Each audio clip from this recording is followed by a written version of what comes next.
Hello, Alex here from Harper, part of the web performance series. We're talking with different marketing professionals, technical people, looking at how to improve web performance. And the one thing that keeps coming up is technical SEO. So today I'm joined by Drew Chambers, a seasoned marketing professional who's been in the industry for what, like 20, 30 years right now?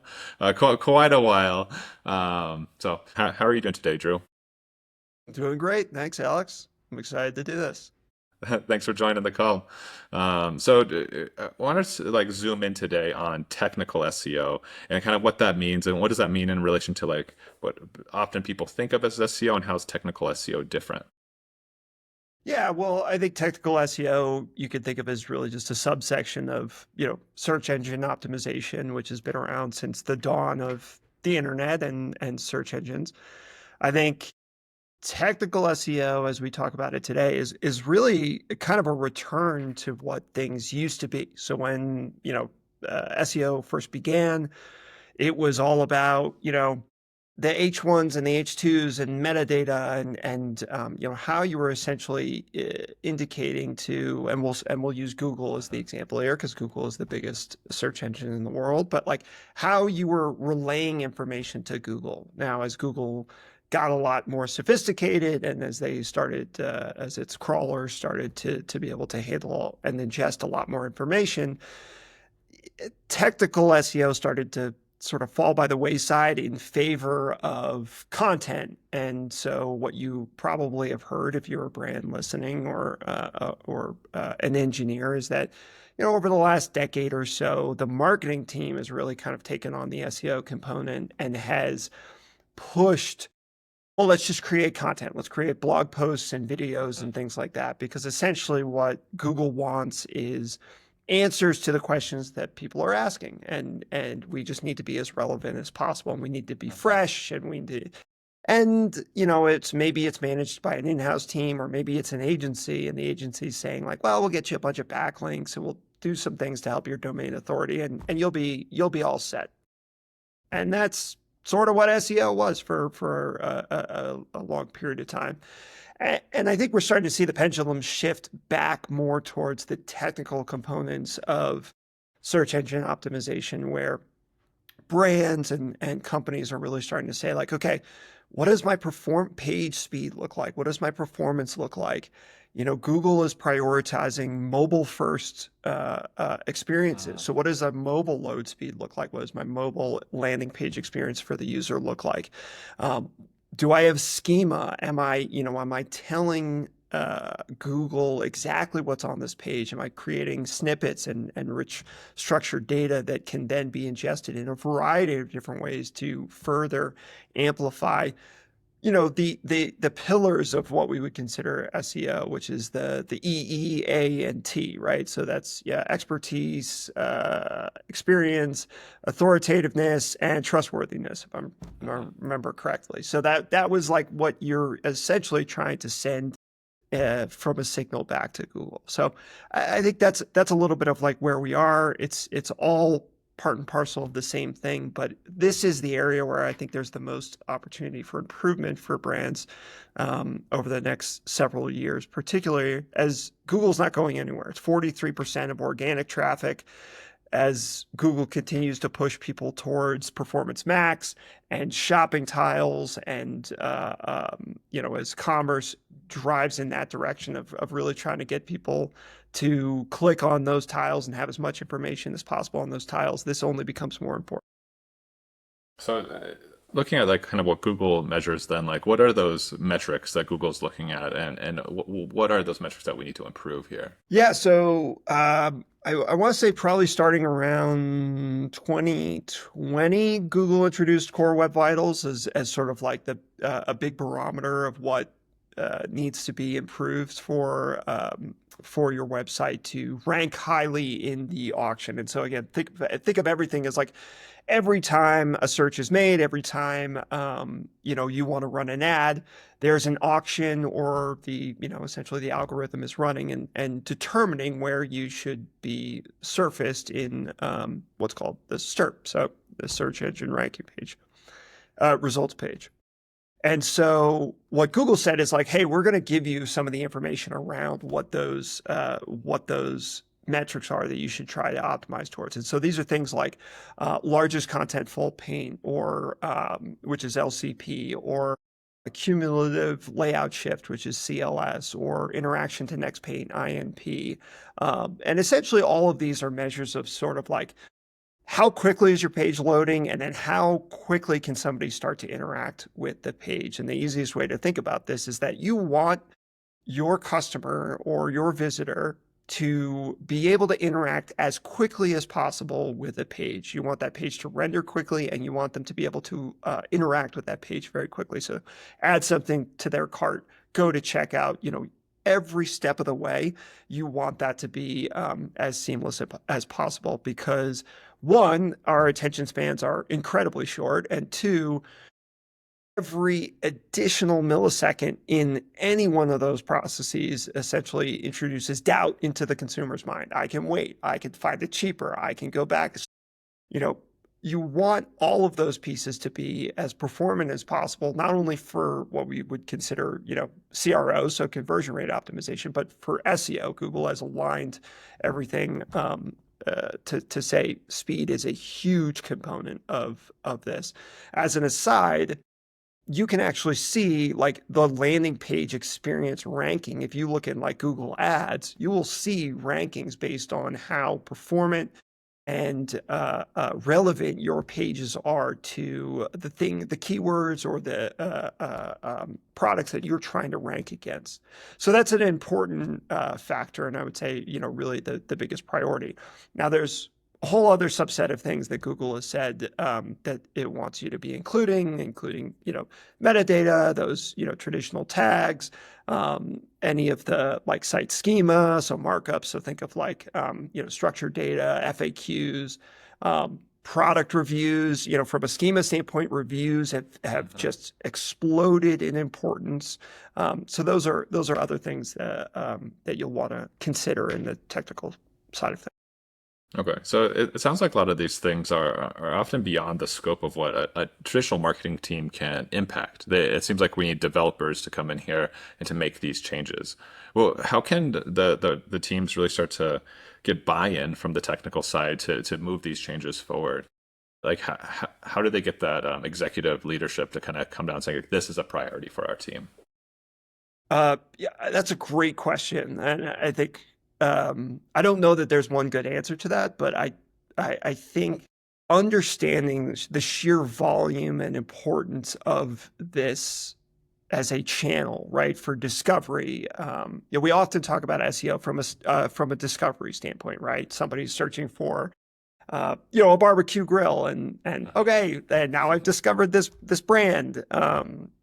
But it's so important at every step of the funnel, right? Like I want somebody to be able to find me easily when they come back, or they maybe have been to my site, but they forgot the name of my brand, but they remember, something about the information. I need to be at the top of the results page as much as possible. And so I think just looking at the sheer volume of traffic that's out there, again, it's north of 40% of traffic that's coming from Google for the average e-commerce site. E-commerce continues to grow as a channel. Overall, it's surpassing brick and mortar. It's only going to continue growing by all estimations. So I think that is one thing that's at the forefront of most executive teams' minds. I think working with the marketing team to say like, hey, content is still important, and content is still going to be a very, very valuable piece of what we do going forward. But I think if we partner up, and so you could see like the SEO team, if you have it, or maybe the engineers and the technical side of things saying like, hey, we want a back-end experience that mirrors what you guys are doing on the front end, what you're doing from a marketing standpoint. Really, we want to amplify what you're doing. So there's a little bit of like, we're working together, and there's buy-in there. And then really, you're selling revenue to the executive team, right? You're selling that these are people that should be coming to our site anyways. I'm not telling you to increase our, PPC budget. I'm saying that we can do more with what we potentially already have. And so that becomes, I think, a formula that is interesting and is worth discussing. Okay, so we're looking at then like the technical SEO. This is often maybe one way to equate this is technical SEO equals speed. Is there more to it than that, or is speed really the highlight here? Yeah, there is more to it for sure. I think speed is definitely, yeah, Google has said explicitly that speed matters. And, there's any number of tools that you can look at, page speed insights or Lighthouse or whatever you want to say. Like there's many different ways that you could start to look at this and start to measure your own performance and say like, hey, is this a reason why I'm potentially losing out on organic traffic, and I'm also losing on the auctions that I'm in from a paid perspective. But there's plenty of other elements there, which is again like, things like pre-rendering and early hints, like those still matter. Those are still very important. I think there's some pieces around hydration and sort of how Google is able to adjust JavaScript that have changed over the years, and so those are also a very important piece of the puzzle and sort of how your backend code is stacked. I am not a technical person, so I'm not going to advise anybody on how to necessarily do that. But it is an important piece of the puzzle. And then, something else I often will talk to brands about is like simplicity of your site, like the ability to navigate around your site, having tons of 404s and 303s, like it is not going to be a good experience for your customer, and it's also not going to be a good experience for the Google bot. So really try to create some architecture that makes sense using temporary permanent redirects when necessary. All of that does matter as well. So a very long answer to your question, but yeah, I think speed is definitely paramount. And I would say specifically to anybody listening that is a developer, speed on the mobile experience first. Again, Google has switched to, and Meta and TikTok, they are mobile first experiences if you think about the way that those customers are making their journeys. And so thinking of that as sort of your starting point is very important. That makes sense. Looking to the future here, we're seeing a lot of things coming out with like generative AI, and how does AI kind of play into this SEO equation, and what impacts does that have? Like, what do you see happening there? Yeah, so I know that Google has shared that that they've gotten a lot better at being able to sort of distinguish between AI and content that you yourself have written.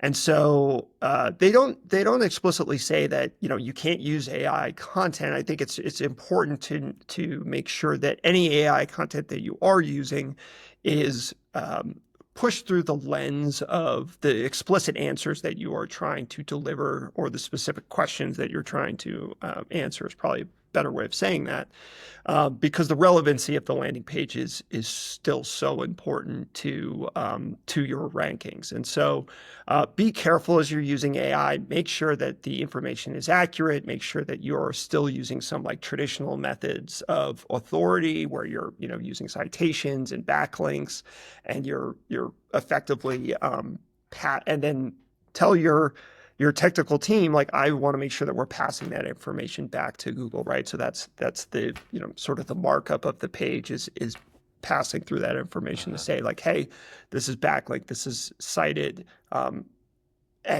I think that's a really helpful part of the indexing process.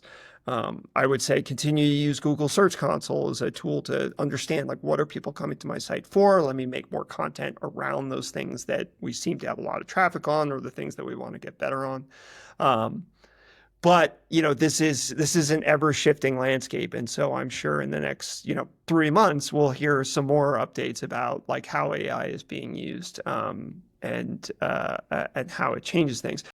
This is a little afield of the SEO world, but for example, on the Meta side, the introduction of AI and sort of how learnings are stored within Meta's ads manager changed very, very dramatically over the last 12 months, where basically they were, for a long time, learnings were stored at the ad level, and each ad, you launch a new ad and it had new learnings. Well, Meta's AI functionality basically started to group imagery of ads and say, like, even if the ad is different, if it looks similar enough, all those learnings get piled into Mhm. one bucket. And so I think you should anticipate something similar happening on the search side, which is like, hey, if we have a whole bunch of content that is not all that different, and this has already started to happen as well, but if we have a whole bunch of content just to have multiple pages, Google's going to discount that. It's going to funnel everything through one piece. We're not gaining any authority or reputation through that. So thinking about those traditional things of citations, backlinks, that's very important. Awesome. Anything else that you want to share on the technical SEO side before uh, we finish for today? No, I would say, you're spot on. Prioritize speed. Take a look at your metrics. See what you can do to really start to enhance that. Again, there are options out there for pre-rendering, for driving early hints, for improving, the search within your own site to make sure that your catalogs are being pushed correctly. To Google Merchant Center, that's another place, make sure that your information is as accurate as possible when we're talking about the rankings page, making sure that you have as much and as clear information as you can about, and we'll use digital commerce here as an example, like, who is this for? What size is it? Where is it origin? What's the origin? What's shipping? Getting reviews in there, getting FAQs in there, as much information as you can push. To Google is only going to make your life easier, and is really only going to maximize what you get out of organic traffic. Thanks, Drew. Catch you again on the next one, and thanks for joining us today. Thanks, Alex.